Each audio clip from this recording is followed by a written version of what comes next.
welcome back to the Otter Creek in Rio Grande and another Scenery Sunday. With any luck, we will get finished up with this tree in this video.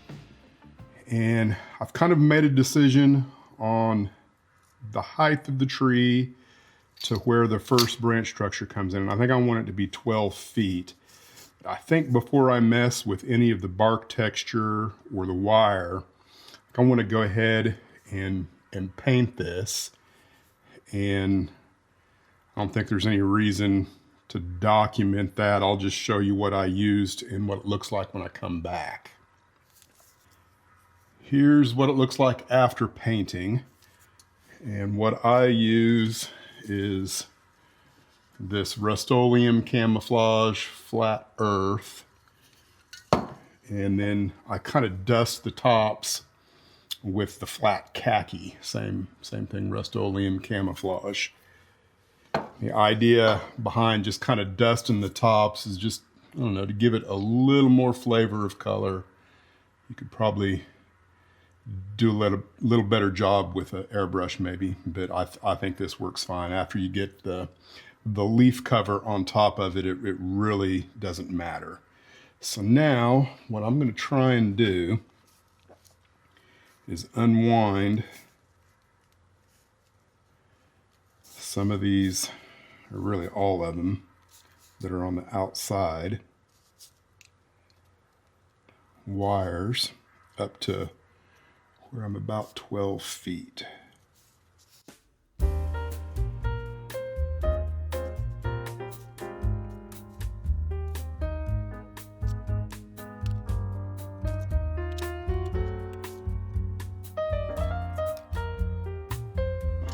Probably about right.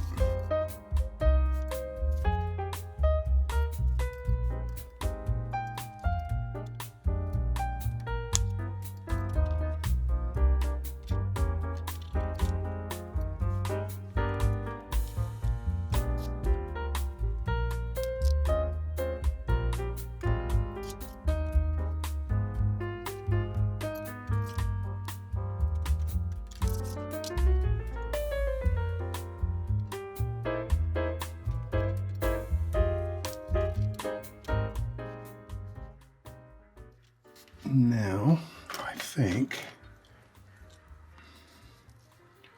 let's see if I can pull out the other, I think there's either 2 or 3 more wires on the underneath side.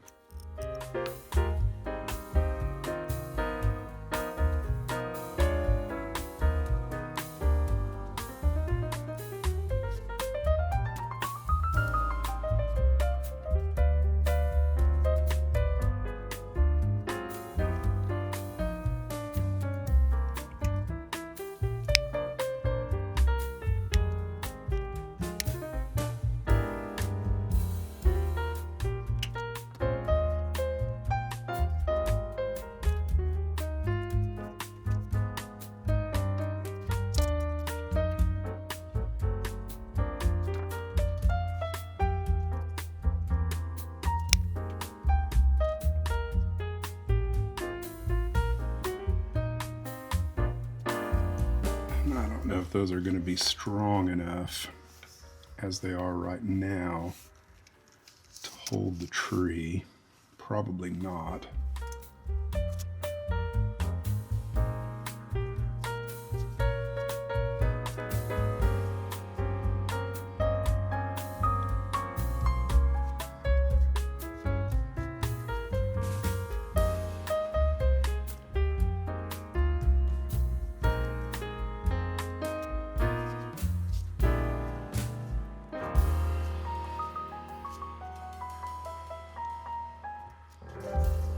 Sure that didn't help any, but I think by the time I might add just a little bit more wire and the flex paste. I should be able to come up with a freestanding tree. Hopefully you can kind of see what I've done here. I just added I think 6 more strands of wire and wrapped them around the base, and then turned them into loops, twisted them together, and then branched them out where the loops are. So for the most part, it's fairly stable. Now I think I'm ready for the flex paste.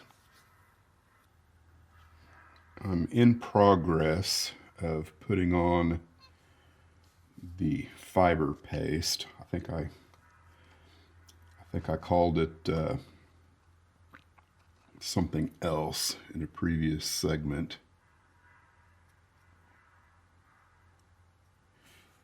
And what I'm doing initially is I'm wanting to get enough of this stuff on to make the wire look disappear. And this stuff, which I guess I should show what I'm using. You've probably seen it before. Golden's fiber paste, and this stuff is pretty thick. It's matte and it's somewhat halfway between transparent and opaque. I think I said I was using flex paste earlier. And flex paste does work, but this has got a little bit of grit to it that I think kind of helps with the bark texture a little more than the flex paste. The problem with this stuff is it is so thick and it has a lot of cohesiveness to it where it doesn't want to let go of your tool.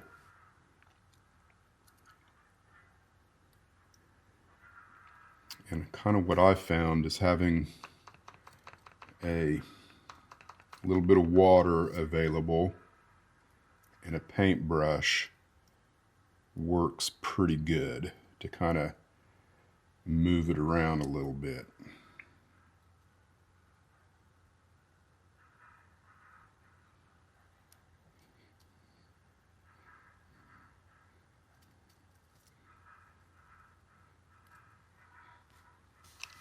Unfortunately, my hand is probably right in the way.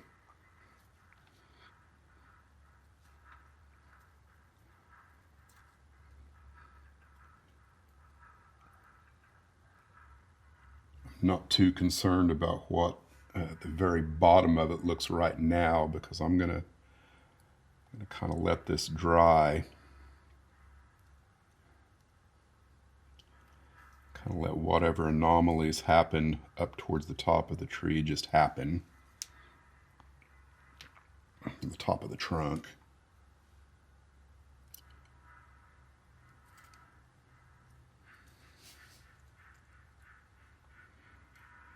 And then after it dries, I will come back in and create something that looks a little more like the base of a tree where it flares out at the bottom.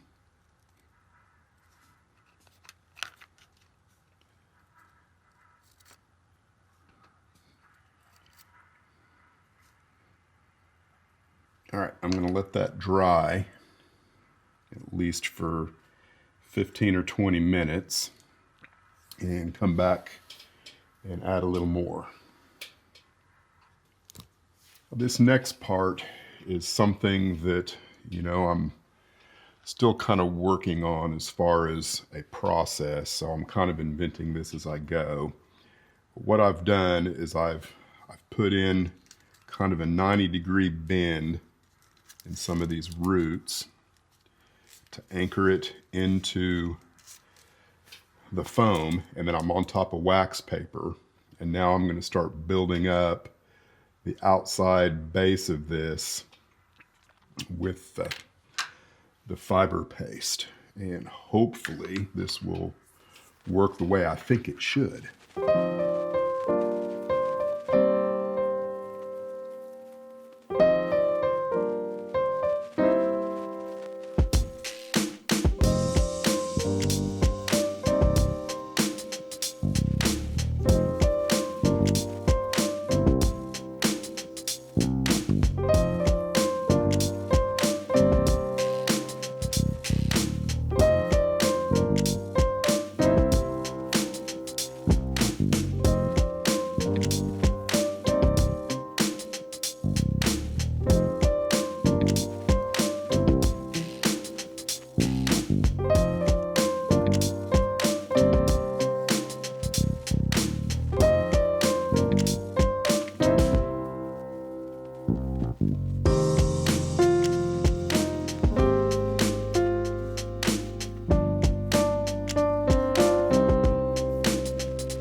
doing now is just trying to feather up into the bottom of the tree. Hopefully what looks like a natural shape.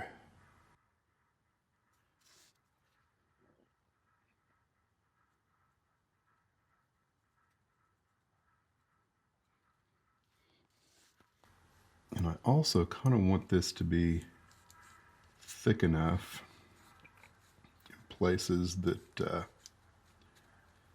around the edge that I won't have to worry about the tree ever falling over. That's the idea anyway.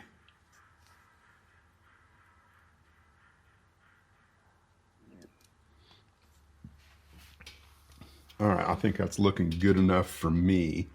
Now it's just a matter of letting this dry completely overnight, and then I think we'll be ready to either paint or flock. I'm not sure which I should do next. Probably I should go ahead and flock it and then paint the trunk afterwards. We'll see. I decided that since I had a pretty good handle here on this thing, that I would go ahead and paint the trunk before I messed with any of the top cover. And I went ahead and grabbed a picture from the cottonwood in my front yard. And you can definitely see that there's multiple shades of browns, grays, and there's even a little bit of kind of a red rust color in there. So kind of what I already had mixed up. I think this is 50% buff and earth brown Tamiya, of course thinned with alcohol. And it's a pretty good match, I would say, for some of the colors that are in here. I'm trying to do this backwards.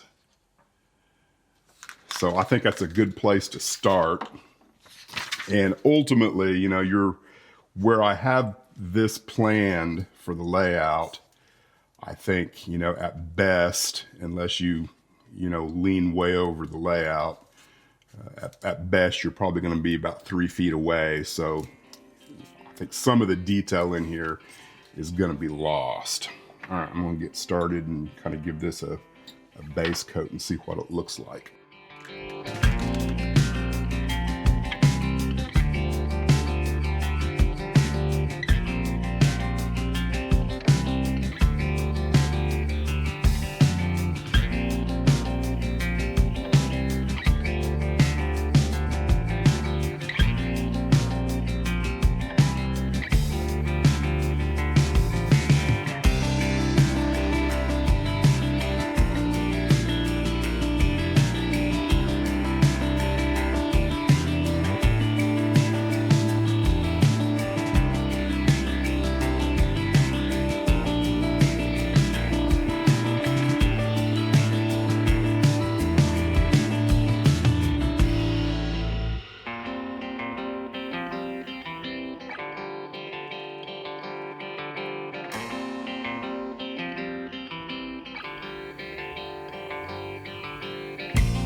Pick out this branch right here as something maybe that's dead.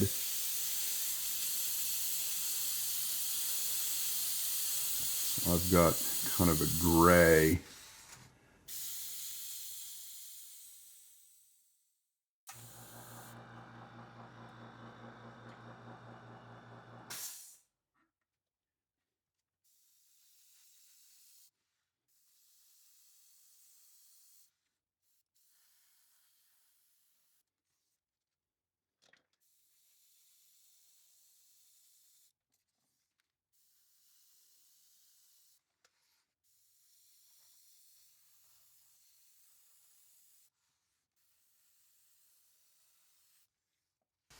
And really, it's not coming out as bright as I thought I might. So I don't know, I might chase some of these branch structures. I'm pretty sure I know that this side of the tree right here is what's going to be facing the fascia. So I'm going to turn this around and just kind of see what happens if I dust this backside with a little gray. Because there's definitely, you know, when you look at this, the tree in my yard, you can definitely see gray off in the upper structures. Just going to see how I like that.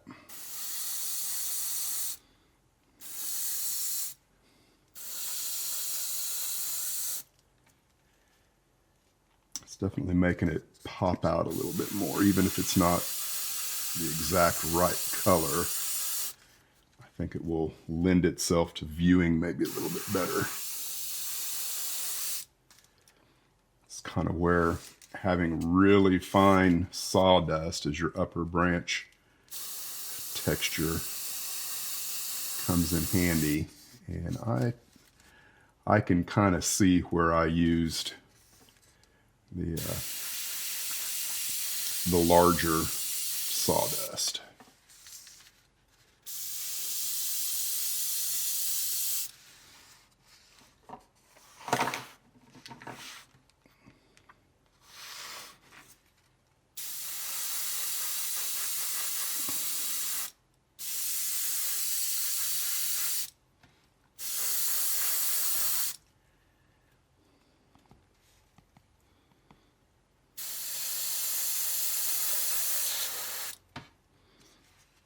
All right, I think that's a good start. I think I'm ready to start laying on some Vallejo colors now. I've gone in and did what I could to kind of match the colors that are in the tree with the paints I have available to me. This top one I think is some kind of German gray. The bottle's not right here in front of me, but I decided it had too much green in it, so I'm not going to be using it. This is concrete. This is golden brown, this is light brown, and then this is sand gray. So I think those four colors, you know, along with a darker gray wash maybe towards the end, or a dark brown wash, we'll just kind of have to see, I think is going to give me the results I want, I hope. So I guess the next thing is just to start painting. So I am going to use a wet on wet technique. And actually, I think I'm going to start on what I'm considering the backside, just to kind of see how things lay on. Always a good idea to work on the backside first if you're going to do any kind of experimentation or you are not confident in what the results might be. And I have no idea how this is going to turn out, so...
do is just not cover everything, I guess, with the gray.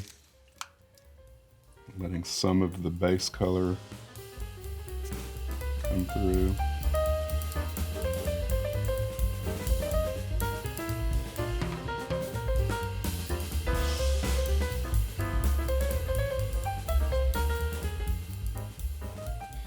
I'm going to let that dry, see what it looks like after it's dried. I'm now using the light brown. What I'm trying to do is I'm just kind of course I've wetted down the area and I'm just trying to touch, I guess, the high spots. Of course, it's going to seep into the low spots as well. But I think that will take care of itself on the final wash.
All right, I'm gonna let that dry now.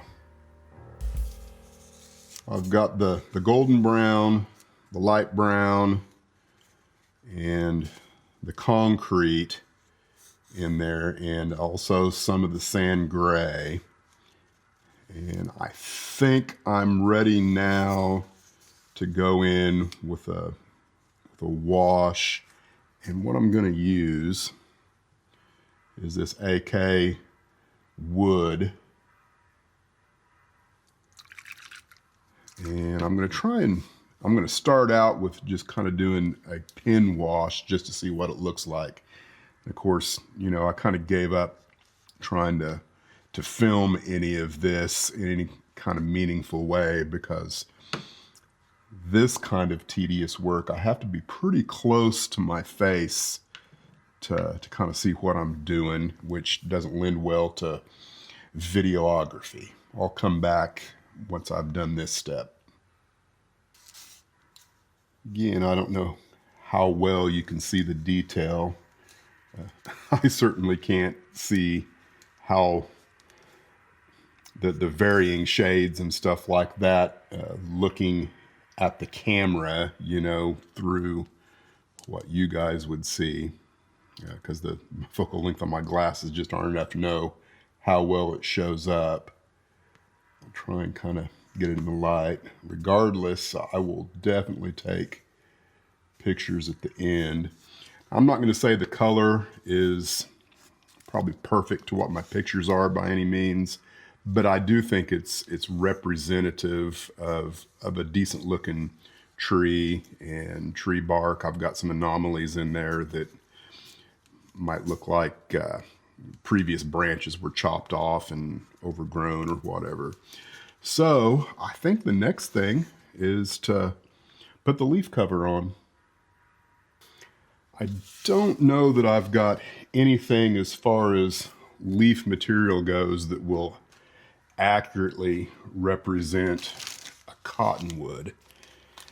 And you know, cottonwood has kind of a waxy texture to the leaf that reflects sunlight very well. And so you get a real kind of shimmering of light off of those leaves. And I don't know if there's any way that you could really model that in a tree other than maybe having two different colors. So what I've got here is I've got Superleaf SE6 131 medium green, and then where's it at? Here it is. SE6 132 medium green. So there's very little difference between these. One's just a little bit darker than the other.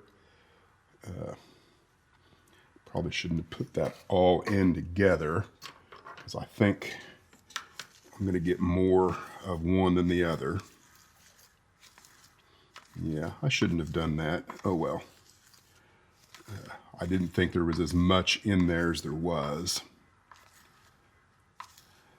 So what I'm going to do is I'm going to stir this up real good and try and make sure that I've got a nice mixture of those two colors.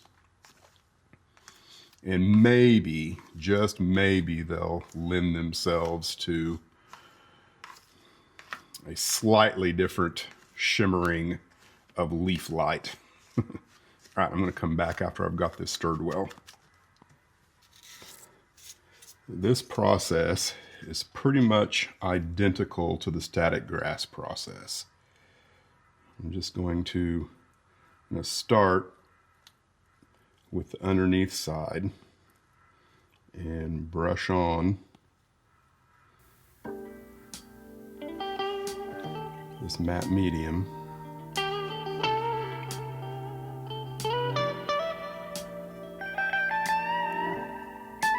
Full strength.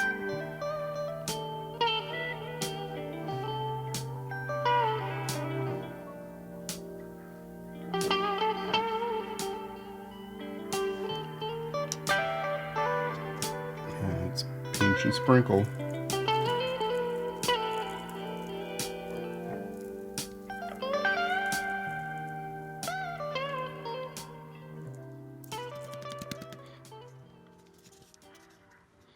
All right, clearly my left hand is going to be in the way of the camera, so I'm going to do some work and come back and show you maybe in a couple different segments of how it's progressing.